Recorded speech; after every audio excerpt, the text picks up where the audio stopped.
Alors ce que nous avons fait, c'est que nous avons accéléré les embauches, créé des emplois, soutenu les petites entreprises canadiennes, et cela a également signifié que nous avons fait venir plus de travailleurs étrangers temporaires.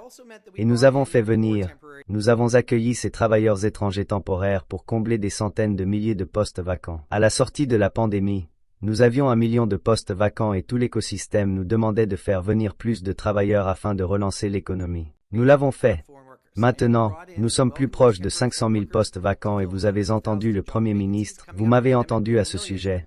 Et maintenant, le Canada s'est complètement remis de la pandémie. Nous avons l'économie la plus forte du G7. L'investissement étranger direct par habitant est au top du monde. Et donc ce que nous faisons aujourd'hui, c'est nous assurer que les mesures que nous avons introduites tiennent, et que nous affectons réellement, qu'elles reflètent réellement les réalités économiques d'aujourd'hui. Permettez-moi de dire que j'ai toujours été clair sur le fait que le programme des travailleurs étrangers temporaires est, et a toujours été, une mesure de dernier recours, et ne devrait jamais être utilisé pour remplacer les travailleurs canadiens qui veulent les emplois, et il ne devrait pas être utilisé pour supprimer leur salaire. Et donc, le mois dernier, le Premier ministre a été clair et a annoncé des changements au programme des travailleurs étrangers temporaires. Et ces changements entreront en vigueur le 26 septembre. Et je veux juste les passer en revue, parce que ça va être important pour la substance de mes commentaires aujourd'hui. Donc ces changements comprenaient la réduction du plafond de 20% à 10%, et dans les régions métropolitaines de recensement où le chômage est supérieur à 6%, il y a un refus de traitement dans le volet des bas salaires. J'ai également entrepris dans les 60 prochains jours de revenir vers vous tous avec nos plans concernant le volet des hauts salaires.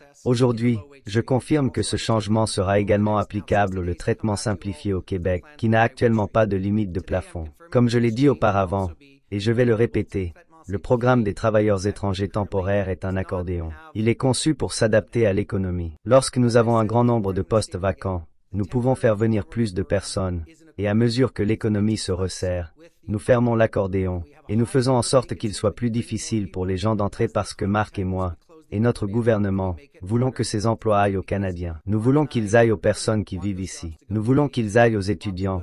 Nous voulons qu'ils aillent aux nouveaux arrivants. Nous voulons qu'ils aillent aux personnes qui veulent prendre ces emplois. Et donc, nous travaillons fort tous les jours pour nous assurer qu'il y a plus d'emplois pour les Canadiens.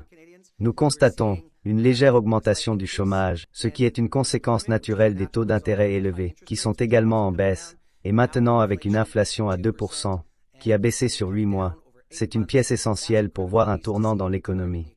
Et aujourd'hui, nous respectons notre promesse de réduire réellement le nombre de personnes dans le programme des travailleurs étrangers temporaires et de nous assurer que le programme s'applique dans tout le pays. Pour en venir à mon collègue Marc Miller.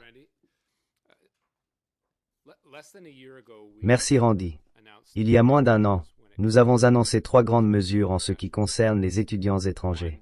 Premièrement, un plafond national et une redistribution des permis d'études dans un souci d'équité dans toutes les provinces et tous les territoires. Deuxièmement, une limitation très importante sur les permis de conjoint et troisièmement, dans le cadre de notre objectif de nous assurer que le système fait face à la fraude que nous avons constatée, un processus de lettres d'acceptation qui implique les provinces, attestant que les établissements dans lesquels les étudiants internationaux arrivent sont bien ceux que nous voyons sur les demandes. Ces points sont très importants, en plus, en complément de certaines des mesures que j'ai annoncées en décembre concernant les exigences de solvabilité des étudiants qui doivent venir au Canada. Le Canada n'est pas un endroit peu coûteux où vivre. Et en plus des modifications aux heures de travail que nous avons apportées qui limitent les heures de travail à 20 et maintenant à 24 heures pour les étudiants qui étudient à temps plein. Nous attendons des étudiants qu'ils fassent exactement cela. Mais posons un peu plus le contexte. Lorsque l'on regarde la croissance que nous avons constatée chez les personnes qui sont des résidents temporaires du Canada, c'est quelque chose qui a augmenté de façon presque exponentielle au cours des dernières années, passant d'environ 437 000 personnes en 2019 seulement à environ 1,2 million en 2023. Cela a des conséquences. Mais n'oublions pas non plus l'importance que l'immigration en général, l'importance des personnes qui sont ici à titre temporaire a eu sur l'économie. La Banque du Canada l'a dit. Le Fonds monétaire international l'a dit, l'immigration, dans son ensemble, a en partie été responsable du fait de nous avoir évité de sombrer dans une récession, a été importante pour la croissance nette du produit intérieur brut. Encore une fois, cela a été important, et il a été important de la croissance du pays. Je crois qu'il est prudent d'admettre que nous avons laissé certains aspects de la situation surchauffer et probablement trop longtemps. J'ai fait, en mars, une annonce importante pour réduire le nombre de personnes qui sont ici temporairement de 7% à 5% au cours des 3 prochaines années. La Banque du Canada a souligné à juste titre que les mesures que nous avons prises, bien qu'importantes, n'étaient pas suffisantes pour régler ce nombre et donner aux gens l'assurance que ces nombres allaient baisser pendant cette période. Aujourd'hui, en plus des annonces que fait Randy, nous annonçons d'autres mesures, en particulier, et c'est important, en ce qui concerne les étudiants étrangers. Et quelques autres mesures dont je vais vous parler plus en détail, car je pense que c'est important. Donc, ces changements que nous avons apportés à l'égard des résidents temporaires et des étudiants étrangers ont inclus un plafonnement du nombre de visas d'étudiants, un plafonnement des visas d'étudiants par province, un examen plus rigoureux des lettres d'acceptation provenant d'établissements privés. Nous avons examiné la somme d'argent que les étudiants venant de l'étranger doivent avoir avant de se voir accorder un permis, et nous avons augmenté ce seuil. Nous imposons également des restrictions sur le type d'études que peuvent entreprendre les étudiants étrangers. Nous allons limiter les types d'établissements qui sont admissibles. Comme mentionné précédemment, il y aura des modifications à l'admissibilité des permis de conjoint. Nous allons renforcer le contrôle des établissements et de leur respect des directives, et nous avons considérablement augmenté l'application et la supervision des consultants en immigration qui représentent ces personnes qui viennent au Canada. Et encore une fois, je dois souligner que toutes ces mesures ont été prises en collaboration avec nos partenaires provinciaux et territoriaux. Et nous sommes tous alignés afin de réduire le nombre d'étudiants étrangers. Comme mentionné précédemment, nous modifions également les règles concernant les heures de travail autorisées pour les étudiants à temps plein, soit à 24, et encore une fois, cela ne vise pas à saper leur capacité d'étudier. Je veux passer en revue certains points brièvement par souci de clarté afin de ne pas être trop redondant. La première chose, c'est que nous introduisons des plafonds. Nous allons le réduire à 5%. Il est important de préciser que le gouvernement du Canada s'est engagé à atteindre un niveau d'immigration très élevé. Nous nous sommes engagés à augmenter les résidents permanents d'au moins 500 000. Ce serait une erreur de penser que le gouvernement du Canada n'est pas engagé envers l'immigration. Mais nous nous engageons à un nombre plus approprié de résidents temporaires. Donc de 7% à 5%. Encore une fois, afin de gérer la fraude qui est associée à certains établissements, et de redistribuer les permis d'une manière équitable pour toutes les provinces, un cadre national sera créé. Maintenant, pour les conjoints, il a été mentionné que nous avons apporté des modifications en décembre, mais il y avait des failles et nous avons trouvé des moyens de contourner les règles. Ce que nous faisons maintenant, c'est apporter d'autres changements afin de nous assurer d'obtenir un système équitable. Donc, de nouvelles restrictions concernant les permis de travail s'appliqueront aux conjoints de ceux qui font des études de premier cycle, et elles seront limitées à ceux qui ont un niveau de compétence plus élevé. Donc, les conjoints de ceux qui sont en doctorat et en maîtrise continueront de pouvoir obtenir le même type de permis, et il est également important que les provinces aient leur mot à dire dans tous ces chiffres. Enfin, et c'est très important, ceux qui choisissent de ne pas respecter les règles, ceux qui tentent d'utiliser les permis d'études comme une porte dérobée pour travailler et rester ici à long terme, se verront refuser un permis à l'avenir. Il est important de respecter les règles du programme international. Il est essentiel de maintenir l'intégrité de notre système d'immigration canadien. Cette mesure s'appliquera à tous les demandeurs qui présenteront une demande à partir du 7 octobre 2023. Enfin, et c'est non le moindre, en ce qui concerne les demandeurs d'asile dans des provinces comme le Québec, l'Ontario ou la Colombie-Britannique, nous savons qu'il y a un afflux important de ces personnes. Le gouvernement du Canada fait son travail. Nous allons prendre position et nous allons maintenir l'équité du système. Alors, je sais qu'il s'agissait d'un message long et important à partager. Nous savons à quel point il est important pour les Canadiens, mais aussi pour la communauté internationale. Tout d'abord, nous allons réduire la cible des permis d'études délivrés de 10% en 2025 par rapport à 2024 et nous maintiendrons ce niveau pour 2026. Cela signifie que nous visons à délivrer jusqu'à 437 000 permis d'études en 2025 et 2026, ce qui représenterait une baisse d'environ 36% par rapport à 2023. Deuxièmement, nous allons exempter moins d'étudiants du plafond. Ça veut dire que les gens qui n'étaient pas partis du plafond qu'on avait annoncé en janvier, c'est-à-dire les gens qui étudient à la maîtrise ou au doctorat, vont être pris en ligne de compte dans ce calcul. Certains étudiants étrangers sont mieux préparés pour s'intégrer et évidemment réussir au Canada, en particulier les étudiants qui sont titulaires de diplômes d'études supérieures. Ceci répond bien aux besoins du marché du travail canadien. C'est pourquoi nous réservons environ 12 % du plafond à ces étudiants et alignerons le programme de permis de travail de post-diplôme sur nos priorités économiques. Ça c'est la troisième mesure, à partir du 1er novembre, nous instaurerons de nouvelles exigences en matière de capacité de compétences linguistiques pour les demandeurs de permis de travail post-diplôme alignés sur les exigences du volet de résidence permanente. En conclusion, comme vous le savez, au cours des dernières années, le contexte en immigration a changé. Évidemment, il y a beaucoup de gens qui tentent et qui menacent d'exploiter, qui exploitent nos programmes d'immigration. À cette fin, j'ai demandé, il y a plusieurs mois, à mon sous-ministre d'examiner la façon dont les gens, les visas, qui donnent des visas, prennent des décisions dans ce nouveau contexte, y compris les outils, la formation, l'analyse et les procédures utilisées pour approuver les visas de résidents temporaires. En juin de cette année, après avoir discuté avec mes collègues des provinces, après nos discussions internes, j'ai demandé à mon département de scruter à la loupe cette prise de décision face au volume qui n'est pas soutenable de gens qui désirent venir au Canada. Sachez que arriver au Canada, vouloir venir au Canada est peut-être un rêve, mais c'est un privilège et non un droit. De ce working group sur les demandeurs d'asile, j'aimerais ça démêler quelques affaires parce que vous aviez dit qu'il y avait des faits erronés.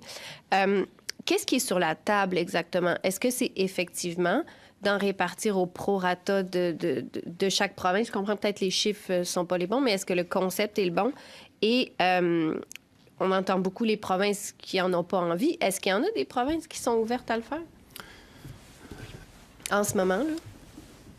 Je dirais qu'il y a des provinces qui sont intéressées au concept. Il y en a qui veulent rien savoir pour des raisons, comme j'ai dit très clairement en anglais, pour des raisons partisanes puis malheureuses. Puis j'ai quasiment le goût de vous couler l'information, ou de vous le donner carrément, parce que c'est facile. C'était des propositions, on leur a dit, puis ils savaient. Voici de quoi aurait l'air la situation des demandeurs d'asile si ces gens-là étaient répartis de façon par population des provinces respectives. C'est très banal comme mathématique. Certains premiers ministres qui sont partis avec ça pour dire que Justin Trudeau allait tout imposer sur eux, puis on ne voulait pas de ça, puis on n'a pas de demandeurs d'asile, etc.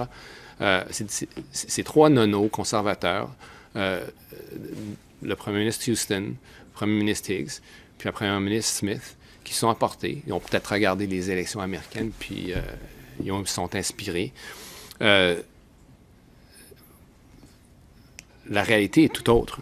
Ce qu'on a proposé, c'était voici la réalité, voici ce à quoi l'Ontario fait face, voici ce à quoi le Québec fait face, de façon consentante. S'il y avait une province, puis des demandeurs d'asile consentants qui voulaient travailler dans une juridiction, ils ont besoin de ces gens-là avec une certaine spécialité. Voici où on pourrait les placer, voici où on pourrait les loger, et ça aurait l'air d'une répartition consentante où le gouvernement fédéral jouait un rôle de collaboration. Pour l'instant, puis ça commence à diminuer, mais la plupart de ces gens-là arrivent à l'aéroport Pearson ou Trudeau. De là, dépendant du type de personne, ils se dirigent plus souvent que non vers Toronto ou à Montréal. On ne va pas les forcer à faire quoi que ce soit. On ne peut pas les forcer, je dis très clairement qu'on ne va pas les traiter comme du bétail, mais de façon consentante, s'il y avait des gens qui arrivent et disent « on est demandeurs d'asile, on a besoin d'une province qui va nous épauler, qui va nous appuyer, qui va nous donner une job, un logement. Est-ce qu'il y en a une qui dit oui? » Alors là, c'est là où on demande les provinces de lever leurs mains.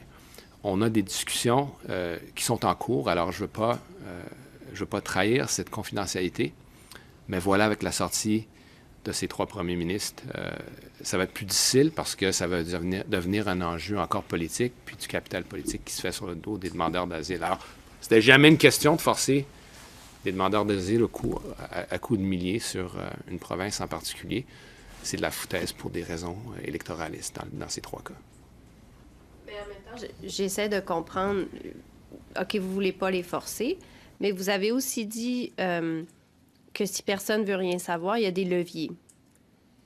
C'est quoi ces leviers-là? Parler trop en public, mais ça sonne un peu comme les forcer, s'il y a des leviers. C'est pas les forcer, c'est levier. L'immigration, c'est un choix. C'est un choix très important pour une province. Ils viennent à chaque fois que je les rencontre, ils viennent me voir pour davantage de pouvoir dans leur système, leur programme de nomination provinciale. Le programme de nomination provinciale, c'est un système en vertu duquel il y a 100 000 résidents permanents qui sont répartis aux provinces, puis ont le choix de faire ce qu'ils veulent avec. Ils viennent me voir à chaque année pour davantage de ces places-là. Alors, je me demande, s'ils refusent d'assumer leurs responsabilités, est-ce qu'ils auront droit à l'avenir à ces places-là? Il va falloir en discuter. Il va falloir discuter des privilèges et des obligations qui relèvent de leur rôle comme province. L'immigration, c'est une compétence partagée. Il faut bien assumer la compétence. Puis quand ils viennent me voir, qu'ils prennent aussi la responsabilité de ce devoir. Il y a beaucoup de provinces qui ont levé leurs mains pour accueillir les Ukrainiens. Et voilà qu'ils me disent, ben non, on n'en veut plus. Mais par contre, envoyez-moi ce type de personne, avec l'excuse que ça pourrait avoir un impact sur le système de santé. Ma dernière vérification, un demandeur d'asile en santé vis-à-vis un médecin en santé qui se présente à un hôpital a le même impact sur le système de santé. Alors, une certaine hypocrisie dans tout ça. David Thurton, CBC News. Ça fait beaucoup de mois que le système et les entreprises, les premiers ministres réclament un resserrement des mesures d'immigration. Pourquoi est-ce que ça prend tellement de temps avant que vous le fassiez? Ben de un, c'est pas... ça relève du récent passé que plusieurs premiers ministres des provinces, et puis j'ai encore des lettres à l'appui, me demandent davantage d'immigration. Comme je vous l'ai dit, j'ai des lettres des premiers ministres des provinces, j'ai les résultats des rencontres que j'ai eues avec eux dans le contexte de nos rencontres multilatérales où ils me réclament plus d'immigrants. En ce qui a trait aux demandeurs d'asile, d'un, c'est un phénomène global. Et puis, le Canada n'est pas immunisé contre le mouvement de masse des personnes déplacées. On est à des records à travers la planète. Le Canada est un pays choyé, peut-être une des premières destinations de quelqu'un qui essaie de fuir l'oppression, la guerre. Donc, il y a des circonstances géopolitiques qu'on ne contrôle pas. Parmi ceux qu'on contrôle, je pense qu'on peut être très fier de l'arrivée des Ukrainiens, des Syriens, des Afghans. Mais ça vient avec des conséquences sur l'abordabilité, sur la capacité de logement. Et c'est là où, je pense, le bas blesse, où les premiers ministres des provinces viennent nous voir pour dire, bien, écoutez, on a des défis, on a des challenges, donnez-nous plus de responsabilités. C'est un va-et-vient. Les mesures que j'ai prises en ce qui a trait au visa mexicain était très importante, attendue. Ça a eu un effet, une diminution de 80% des demandeurs d'asile provenant du Mexique, donc ça a marché. Mais en ce qui a trait il ne faut pas oublier que dans les mesures qu'on annonce au niveau fédéral, il y en a à peu près, dans le contexte, par exemple, des étudiants internationaux, des permis de travail postsecondaires qui viennent avec, c'est des bénéfices qui vont directement aux provinces, que ce soit dans les frais de scolarité ou les taxes que ces gens paient en travaillant 24 heures, 20 heures et moins. Donc, c'est des bénéfices aux provinces. Le travail de travailleurs temporaires à bas salaire, c'en est un qui est choyé par les provinces. Puis les provinces elles-mêmes, le Québec, à titre d'exemple, a triplé ce programme dans sa juridiction sous l'accord Canada-Québec. Alors, c'est beau de nous réclamer des choses, mais c'est une autre chose d'assumer leurs responsabilités puis de faire leur travail dans leur champ de compétences. C'est ce qu'on nous demande, puis c'est ce qu'on demande aux provinces. Il y a plusieurs vérificateurs généraux au niveau des étudiants internationaux qui ont dit coup sur coup que l'Ontario devrait réglementer le secteur avec plus d'assiduité, puis ils ne l'ont pas fait. Alors, c'est un peu de mauvaise foi de virer de bord puis me dire qu'il y a des demandeurs d'asile soudainement qui apparaissent au Canada, tandis qu'ils les génèrent au sein de leurs propres institutions qui gèrent eux-mêmes. Vous voyez le record d'étudiants internationaux qui sont eux-mêmes des demandeurs d'asile. Il y a de la responsabilité. Il y a de la responsabilité au niveau du fédéral. Et puis, ce qu'on ne veut surtout pas faire, c'est de faire un ajustement qui cause un effet récessionniste. Et c'est la raison pour laquelle on y va de façon mesurée. Les annonces aujourd'hui sont des annonces qui sont ambitieuses. Puis, je ne pense pas aussi qu'il faut attendre, puis il faut s'attendre à des résultats du jour au lendemain. On essaie de freiner un très gros paquebot, puis ça prend du temps.